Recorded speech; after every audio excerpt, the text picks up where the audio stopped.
तो section A में पहले आएगा अनसीन पैसेज जो 10 मार्क्स का है। क्वेश्चन नंबर 2 में एक अनसीन पोएम आएगा जो 5 मार्क्स का है। और क्वेश्चन नंबर 3 में एक अनसीन पैसेज है जो 5 मार्क्स का है। फिर सेक्शन बी में बायो स्केच और उसके और में ईमेल या फिर नोटिस आएगा। और जैसे कि तुम लोग डिस्कशन कर रहे थे, तुम लोग बायो स्केच अटेंड करोगे। ये जो सेक्शन बी का राइटिंग पार्ट है, क्वेश्चन नंबर 4 और क्वेश्चन नंबर 5 है। क्वेश्चन नंबर 4 से तुम लोग बायो स्केच करोगे और क्वेश्चन नंबर 5 से तुम लोग स्पीच अटेंड करोगे। जो तुम्हारे स्कूल में रिवीजन करवाए हैं उसी को ही देख के जाना। देखो, ये 4 मार्क्स का और ये 8 मार्क्स का है। और फिर जो ग्रामर में आएगा रीअरेंज में सेंटेंस जम्बल्ड होकर होगा, तुम लोग उसको अनजम्बल्ड उसको करना है। और फिर मोडाल्स आएगा, एरर करेक्शन, पैसिव वॉइस। और फिर उसके बाद जो 10 नंबर क्वेश्चन में आएगा conditional, correct form of the verb, determiners और आर्टिकल्स के ऊपर शॉर्ट क्वेश्चंस आएंगे, वही 3 to 4 मार्क्स के अंदर ही आएंगे। तो इतना तुम्हारा ग्रामर आएगा। ये राइटिंग पार्ट कंफर्म हो, जो स्कूल से दिए हैं उसी को ही पढ़ के जाना है। बायो स्केच जितने करवाए हैं उसको देख लेना और स्पीच जितने करवाए हैं उसको देख लेना। और rearrange, model, error correction, passive और ये कंडीशन, 3 कंडीशन है, correct form of the verb, determiners, articles. Next तुम्हारा 11th क्वेश्चन में ये पूरा लिटरेचर पार्ट आएगा। एक्सट्रैक्टेड क्वेश्चन पोएम में से और करके 2 आएंगे, उसमें एक अटेंड करना है। और क्वेश्चन नंबर 12 में एक्सट्रैक्टेड क्वेश्चन प्रोज का या फिर तुम स्टोरी जो तुम उसको बोलते हो वहाँ से आएगा एक्सट्रैक्टेड क्वेश्चन, 4 मार्क्स का आएगा। और लिटरेचर का जितने भी एक्सरसाइज क्वेश्चन है लिटरेचर बुक का, उसमें से 6 क्वेश्चन आएगा, ईच करेंगे 2 मार्क्स, तो टोटल 12 मार्क्स का आएगा। मतलब अपने लिटरेचर बुक का पीछे जो एक्सरसाइज क्वेश्चन है सिर्फ उसी में से ही आएगा, बाहर से कुछ नहीं आएगा। मतलब ये जो 12 मार्क का क्वेश्चन है वो लिटरेचर बुक का एक्सरसाइज देख लेना, उसी में से पूरा हो जाएगा। और लास्ट को जो ये लॉन्ग क्वेश्चन 6 मार्क का है, तुम्हारा लिटरेचर बुक में लास्ट को जो राइटिंग पार्ट है उसका क्वेश्चन है। जो ग्रामर पार्ट का है, फर्स्ट जो मॉडल्स का है, बस इसी में से ही आएगा जो आना है। जैसे कैन, जो प्रेजेंट एबिलिटी में अब भी कर सकता हूँ वो, जैसे कि मैं खाना बना सकता हूँ, मैं पेड़ चढ़ सकता हूँ, मैं अच्छे मार्क्स ला सकता हूँ, I can swim, I can climb, जो अभी तुम्हारे पास वो एबिलिटी है, तुम वो कर सकते हो। और कहाँ यूज करते हैं? इनफॉर्मल परमिशन, जैसे तुम्हें अपने फ्रेंड को तुम्हें पेन मांगना हो, मतलब कोई फ्रेंड को या अपने से छोटे को कुछ मांगना हो तो तुम कैन यूज करोगे उस केस में। और कुड, पास्ट एबिलिटी, मतलब तुम पास्ट में, मतलब बचपन में तुम कर पाते थे, अभी नहीं कर पाते हो। जैसे कि बचपन में तुम अच्छे मार्क्स ला सकते थे, मतलब जो बचपन में लाते थे, LKG UKG में तुम फुल से फुल मार्क्स लाते, पर आजकल नहीं ला पाते हो। तो पास्ट एबिलिटी में I could get good marks when I was in LKG, तो ये पास्ट एबिलिटी है, मतलब तुम लोग ये पास्ट में कर पाते थे, अभी नहीं कर पाते हो, वहाँ पे तुम्हें कुड यूज करना है। और मैं यूज करना है पॉसिबिलिटी में। पॉसिबिलिटी जैसे कि बादल छा गए हैं आकाश में, अभी बारिश होने वाला है, तो तुम बोल सकते हो इट मे रेन। हाँ, और एक है मैंने छोड़ दिया यहाँ पे, माइट, MIGHT। माइट कहाँ पे यूज करोगे? जहाँ पे स्ट्रॉन्ग पॉसिबिलिटी हो, जैसे कि आसमान में काले बादल छा गए, मतलब तुम कंफर्म हो कि होगा, बारिश तो पक्का ही होगा, तो उस केस में तुम माइट यूज कर सकते हो। तो मैं जहाँ पे नॉर्मल पॉसिबिलिटी हो, माइट जहाँ पे पूरा स्ट्रॉन्ग पॉसिबिलिटी हो।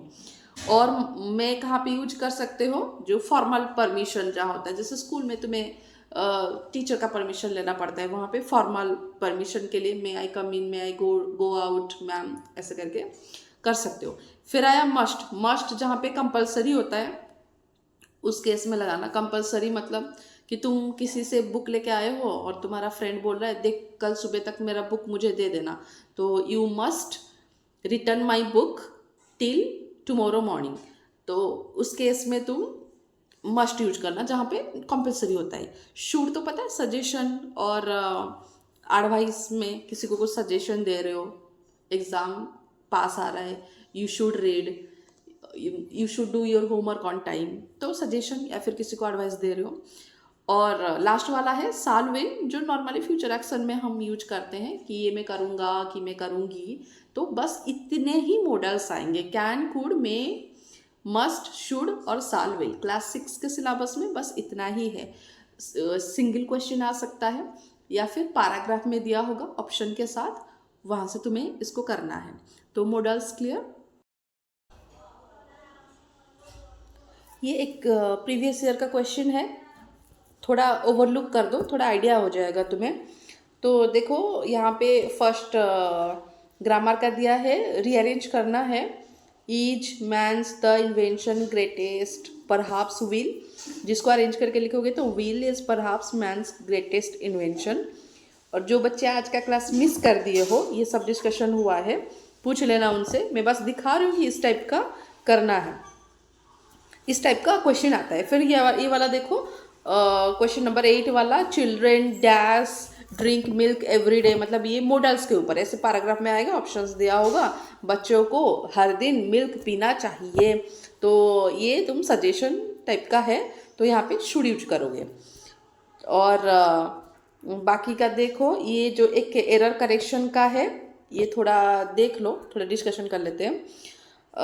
आई will spend my holiday having lots of fun.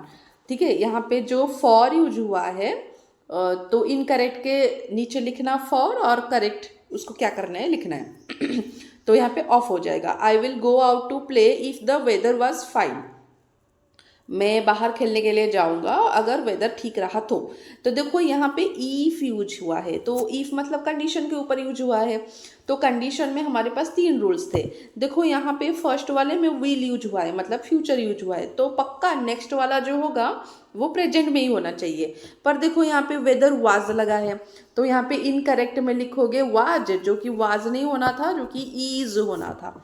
ठीक है, फिर नेक्स्ट देखो, I will buy a umbrella if it rains and enjoy. देखो यहाँ पर भी इफ लगा है, और यहाँ पे फ्यूचर लगा है, और यहाँ पे तो इट रेन्स लगा है, मतलब प्रेजेंट, मतलब ये कंडीशन के हिसाब से हमारा टेंस ठीक है।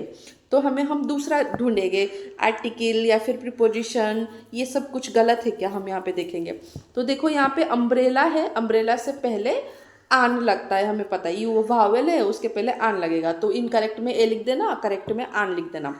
फिर लास्ट वाला देखो, dancing in the rain with some my friends, तो डांसिंग इन नहीं होगा, डांसिंग ऑन द रेन होगा। ठीक है, तो मोटा मोटा आइडिया आ गया। अब नेक्स्ट देखो, complete the paragraph with the correct form of the verb in the bracket, ये टेंस के ऊपर है। ठीक है, तुम्हारा 3 टेंस था, मैंने सबको फॉर्मूला दे दिया है। वो जो एक ग्रामर का फॉर्मूला, उसमें सारे फॉर्मूला है, उससे टेंस और एक बार देख के जाना। तो सिर्फ फर्स्ट वाला डिस्कशन कर रही हूँ, लास्ट ईयर मतलब अनडाउटेडली तो ये पास्ट फॉर्म में ही लगेगा। I dash my birthday, I celebrated my birthday. ठीक है, तो ऐसे करके करना है। फिर नेक्स्ट 11th वाला question, read the instruction on making tea and complete the paragraph. देखो इस जो तुम्हारा एक्टिव पैसिव का है, वॉइस चेंज, उसमें ऐसे एक रेसिपी दिया होगा, छोटा सा रेसिपी, जैसे यहाँ पे टी बनाने का रेसिपी दिया है, boil a glass of water in a kettle, फिर pour half a glass of milk, ऐसे करके दिया है। तो तुम्हें यहाँ पे तुम्हें मैंने पूरा का पूरा फॉर्मूला दे दिया है, पर क्लास 6 के लिए इतना डिफिकल्ट क्वेश्चन आएगा नहीं, इसी टाइप का क्वेश्चन ही आएगा, जिसमें तुम्हें सिंपल प्रेजेंट का एक्टिव को पैसिव में कन्वर्ट करना है। तो याद तो होगा, सिंपल प्रेजेंट में क्या फॉर्मूला यूज होता है, इज, आम, आर लिखना है, और उसके बाद V3 लिखना है, प्लस V3।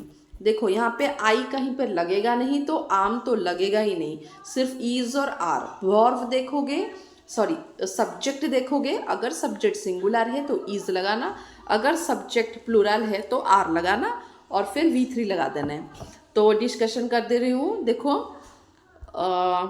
देखो लिखते टाइम नहीं हो रहा है, तो मैं ऐसे बोल दे रही हूँ, तुम लोग देख लो। फर्स्ट है, first a glass of water dash in A kettle.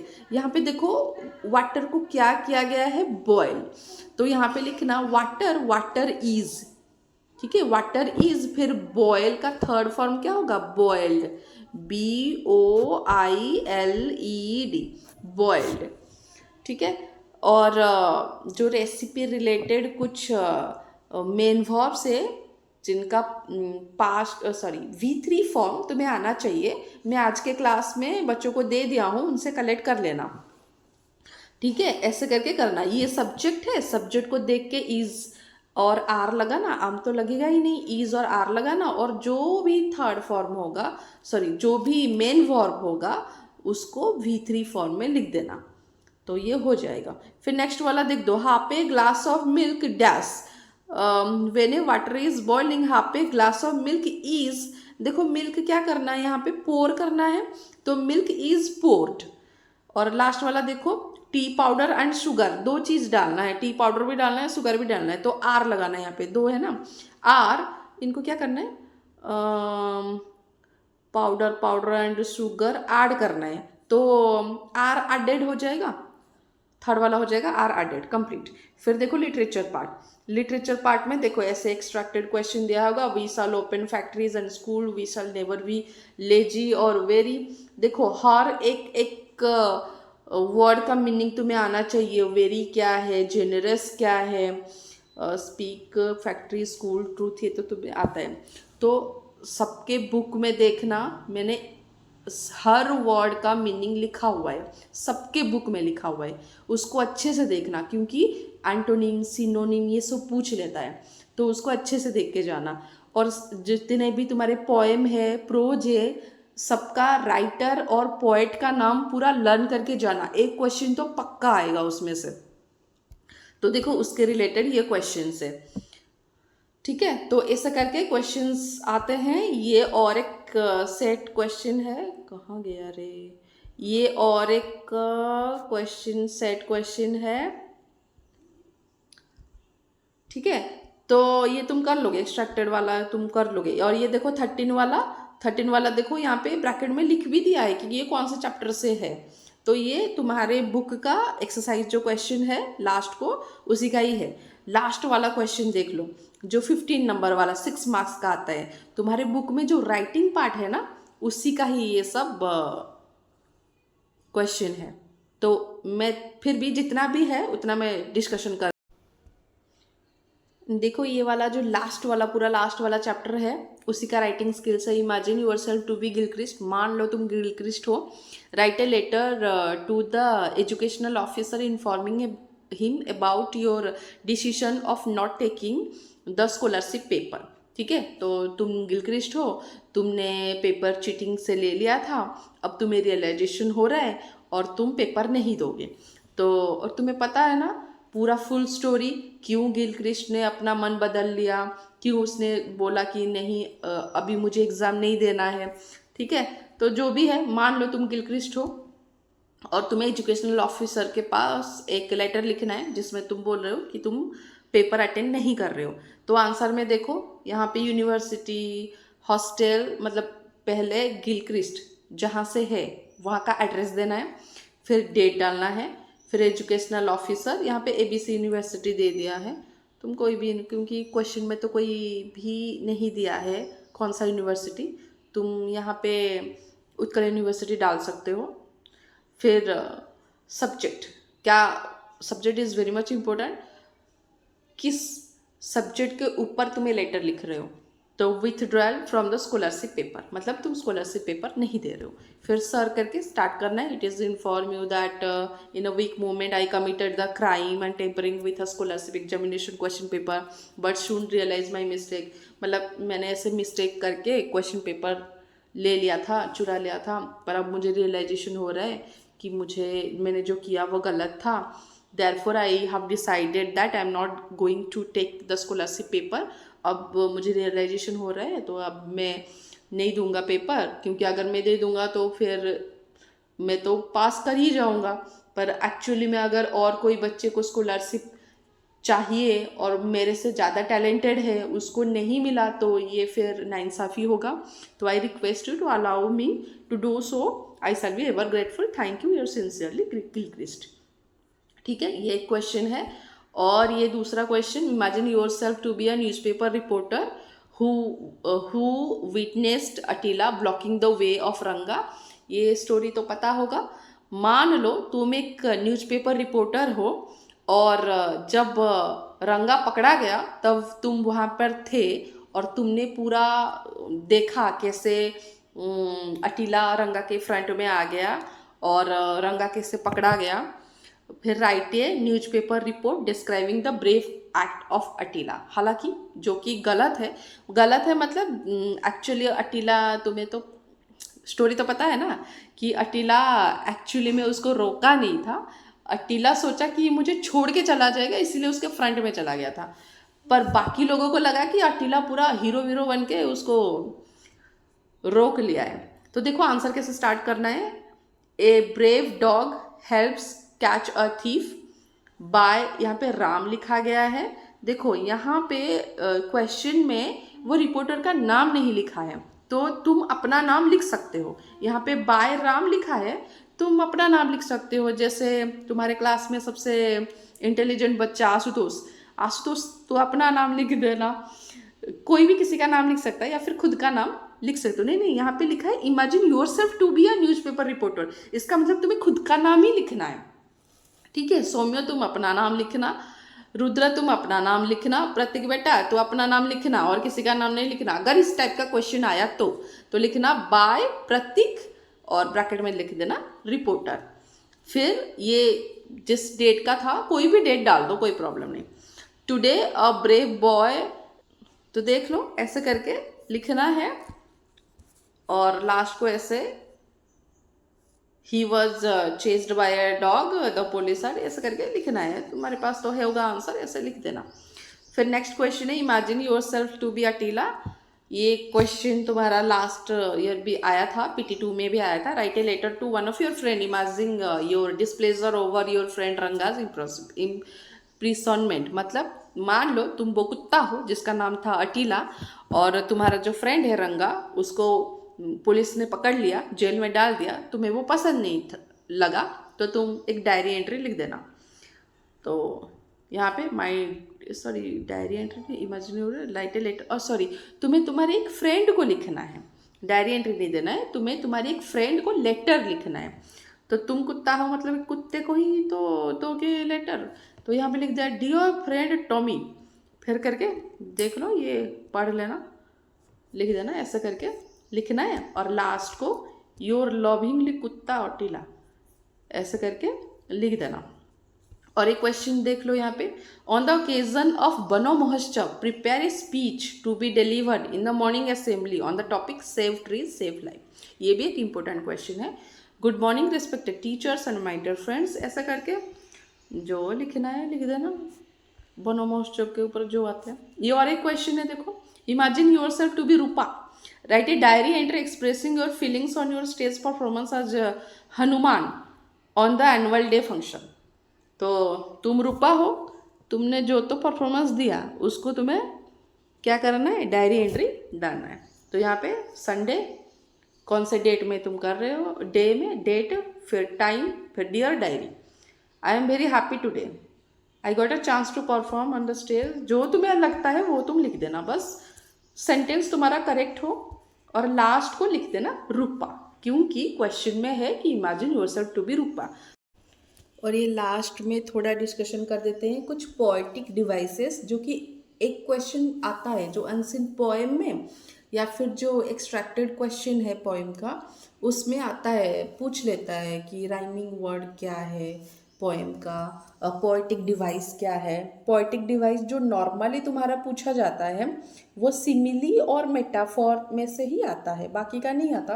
फिर भी और दो मैं एक्स्ट्रा डिस्कशन कर देती हूँ। एक है पर्सोनिफिकेशन मतलब समथिंग दैट नॉट अलाइव। मतलब होता है ना, जो पोएट है वो बोल देते हैं कि फ्लावर्स ऐसे डांस कर रहे थे, मून ऐसे बात कर रहा था।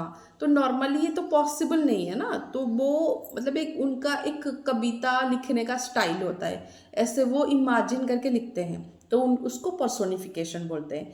नेक्स्ट आया मेटाफॉर। मेटाफॉर में क्या होता है, कंपैरिजन होता है। बट यहाँ पे लाइक और आज यूज़ नहीं होता। जैसे कि हम बोलते हैं ना वो तो मेरे जैसा दिखता है, ही लुक्स लाइक मी, यहाँ पे हमने लाइक यूज किया कंपेयर करके। अगर तुमने आज लाइक ऐसा करके यूज किया कंपैरिजन करते टाइम, उसको सिमिली बोलते हैं। और जहाँ पे कंपैरिजन हुआ पर लाइक और आज ऐसे वर्ड्स यूज नहीं हुआ है तो उसको मेटाफर बोलेंगे। और रिपीटेशन क्या है, एक word repeat of same word, एक वर्ड बार बार रिपीट हुआ होगा तो उसको हम रिपीटेशन बोलेंगे। और अलिट्रेशन देखो, रिपीटेड कॉन्सोनेंट साउंड, जैसे एग्जाम्पल देखो पीटर पीपर ऐसे करके कुछ पोएम है जहाँ पे पी बार बार यूज हो रहा है तो वहाँ पे हम उसको अलिट्रेशन बोलेंगे। एग्जाम्पल देख लो, जैसे कि अगर किसी पोएम में लिखा होगा the flower danced in the breeze, इसका मतलब ये थोड़ी ना पॉसिबल है कि फ्लावर डांस करते हैं। तो पर्सोनिफिकेशन, जैसे यहाँ पे मैंने बताया था पर्सोनिफिकेशन में मतलब समथिंग दैट नॉट अलाइव, मतलब that not possible, non living things ऐसा कभी करते नहीं है, फिर भी ये लोग ये जो कवि है वो कविता में लिख देते हैं ऐसा हुआ था वैसा हुआ था, मून बात कर रहा था, सन ऐसा बोल रहा था, सन हमारा चाचा है, मून हमारा मामा है, ऐसा करके बोल देते हैं। तो that is personification. Next poetic device का एग्जांपल देखो, स्लोली एंड स्लाई स्नेक। देखो यहाँ पे स्लोली एस यूज हुआ है, स्लाई एस यूज हुआ है, स्नेक एस यूज हुआ है। तो ये जो कॉन्सोनेंट साउंड है ना वो बार बार यूज हुआ है, तो यहाँ पे जो पोएटिक डिवाइस यूज हुआ है दैट इज अलिट्रेशन। देखो लास्ट वाला, the road was a ribbon of moonlight, मतलब रोड रास्ता पड़ा है कैसा दिख रहा है, जैसे रिबॉन ऑफ मूनलाइट, जैसे मूनलाइट का एक रिबॉन पड़ा हुआ है ऐसे ही रास्ता दिख रहा है। तो यहाँ पे रोड को मूनलाइट के साथ कंपेयर किया गया है, पर यहाँ पे लाइक आज ऐसा कुछ वर्ड लिखा नहीं है, इस पर्टिकुलर सेंटेंस में नहीं लिखा है। कंपैरिजन हुआ है रोड और मूनलाइट के बीच में, बट आज और लाइक यूज नहीं हुआ है, तो ये मेटाफर होगा। अगर यूज होता तो फिर हम उसको सिमिली बोलते हैं, ठीक है। तो ये था तुम्हारा पोएटिक डिवाइस। अब हो गया, बस इतना डिस्कशन करना था। तुम्हें मोटा मोटा आइडिया आ गया, आइडिया क्या आ गया तुम्हें तो ऑलरेडी पता है, पर तुम लोग पढ़ते नहीं हो। इस क्वेश्चन और लास्ट का जो राइटिंग स्किल वो पढ़ना है, और मॉडल वॉडल तो आएगा तुम लोगों को, बस छोड़ो उसको। और जब अनसीन पैसेज अटेंड करोगे तो पहले क्वेश्चन को पढ़ देना, क्वेश्चन के बाद जाना पैसेज में, तो आंसर फटाफट मिल जाएंगे। और पोएम में थोड़े याद रखना, वो पोएटिक डिवाइस याद रखना, और राइमिंग वर्ड याद रखना, और एंटोनिम सिनोनिम पूछेगा वो थोड़ा सा ध्यान से देखना। उसके लिए कोई शॉर्ट ट्रिक्स नहीं है, तुम लोग आज तक जितना इंग्लिश पढ़े हो तो उसके बेसिस पे वो डिपेंड करता है तुम लोग उस अंदर से ढूंढ पाओगे या नहीं। अभी बस बंद करो मोबाइल और जाके चुपचाप पढ़ो लिटरेचर।